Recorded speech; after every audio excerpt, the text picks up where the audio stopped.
Assalamualaikum warahmatullahi wabarakatuh. Selamat pagi semuanya. Kepada yang terhormat Ibu Endang Kartini Panggiarti selaku dosen mata kuliah Akuntansi Keuangan Lanjutan, teman-teman semuanya yang saya cintai dan saya banggakan, pada kesempatan pagi hari ini perkenankanlah kami dari kelompok 13 yang beranggotakan saya Muhammad Kevin Afwan, NPM 1910102009, dan rekan saya Dani Priyosa Barwaluyo, NPM 1910102005, mempresentasikan hasil dari diskusi kami terkait materi, teknik, dan prosedur konsolidasi di mata kuliah Akuntansi Keuangan Lanjutan. Pembahasan yang pertama mengenai konsolidasi dengan metode ekuitas. Seperti halnya yang kita ketahui bahwa kertas kerja dibuat oleh perusahaan induk atau dalam hal ini investor dengan menggunakan metode ekuitas berdasarkan standar yang telah berlaku. Artinya dalam hal ini perusahaan induk yang membuat laporan konsolidasi haruslah memiliki kepentingan atau investasi di perusahaan anak melebihi 51% kepemilikannya. Pada metode ekuitas ini akan dibahas mengenai metode ekuitas saat akuisisi dan metode ekuitas tahun setelah akuisisi. Pada metode ekuitas ini akan ada dua jenis pembahasan. Yang pertama berkaitan dengan metode ekuitas penuh, dan yang kedua metode ekuitas tidak penuh atau konversi ke metode biaya. Kemudian untuk contoh soalnya sendiri, teman-teman bisa membuka di buku AKL di halaman 118 dan halaman 119. Di situ ada contoh soal mengenai metode ekuitas saat akuisisi di mana antara PT ABC dengan PT MNO. Di situ sudah dijabarkan berkaitan dengan penjelasan materi pada kali ini, di mana di situ mencari yang pertama jurnal mencatat eliminasi laba dan dividen. Jurnalnya laba dari PT MNO sebesar 23.600.000 pada dividen sebesar 16 juta dan investasi di PT MNO sebesar 7.600.000. Kemudian yang kedua atau yang B, jurnal untuk mencatat eliminasi saldo resiprokal ekuitas dari investasi. LYD awal PT MNO sebesar 30 juta rupiah, modal saham PT MNO seperti yang tertera di soal sebesar 90 juta rupiah. Kemudian goodwill sebesar 4 juta rupiah. Kemudian kreditnya investasi di PT MNO sebesar 100 juta rupiah seperti yang tertera di awal soal. Kemudian kepemilikan minoritas berdasarkan perhitungan 90 juta ditambah 30 juta dikali 20% itu sebesar 7.600.000 rupiah. Kemudian yang C, jurnal pencatatan amortisasi goodwill yang berjalan, itu beban pada goodwill sebesar 400.000. Kemudian yang D, jurnal pencatatan laba kepemilikan minoritas dan dividen. Laba kepemilikan minoritas sebesar 6 juta rupiah, pada dividen sebesar 4 juta dan kepemilikan minoritas sebesar 2 juta rupiah. Yang selanjutnya penjelasan lebih detail mengenai kedua jenis metode ini.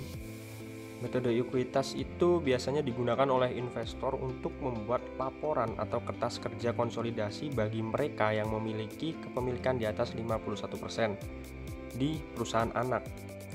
Bagi investor yang memiliki kepemilikan di antara 21-50% atau di bawah 51% tersebut juga menggunakan metode ekuitas, namun tidak diwajibkan membuat laporan konsolidasi. Beda halnya dengan metode ekuitas yang konversi ke metode biaya.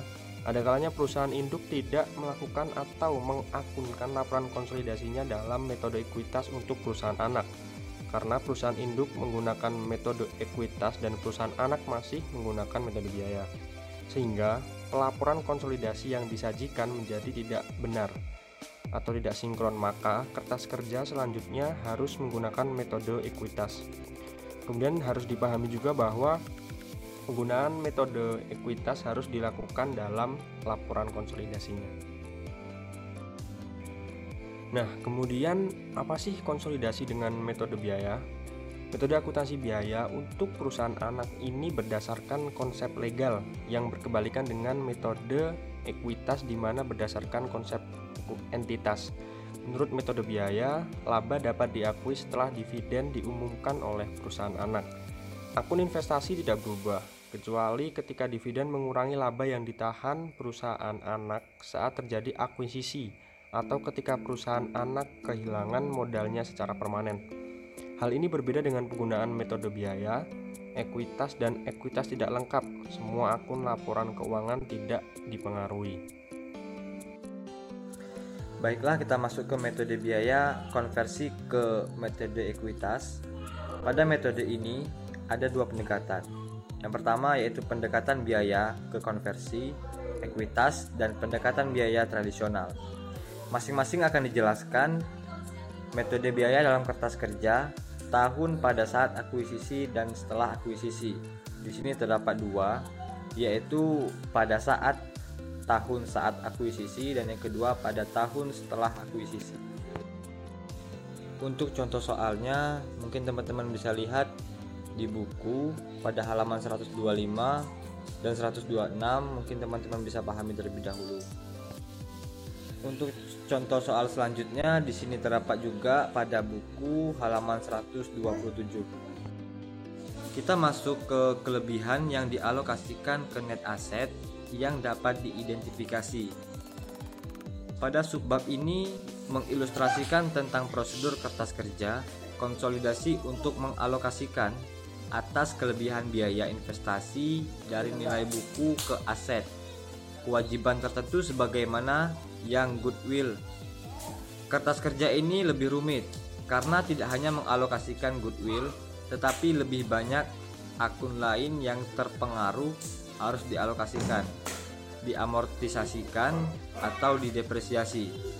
Di sini terdapat dua. Yang pertama konsolidasi saat akuisisi dan yang kedua konsolidasi setelah akuisisi. Baiklah, untuk contoh soalnya di sini terdapat pada halaman 130 sampai 133, bisa teman-teman cermati dan pahami terlebih dahulu. Jika ada yang ditanyakan bisa langsung ditanyakan ke grup. Baiklah, untuk contoh soalnya di sini terdapat pada halaman 130 sampai 133, bisa teman-teman cermati dan pahami terlebih dahulu. Jika ada yang ditanyakan bisa langsung ditanyakan ke grup. Baik, mungkin sekian presentasi yang dapat kami sampaikan dan kami paparkan. Apabila terdapat banyak kesalahan maupun kekurangan dari kami, mohon maaf yang sebesar-besarnya, untuk nantinya dapat menjadi bahan koreksi bagi kami. Sekian, wassalamualaikum warahmatullahi wabarakatuh.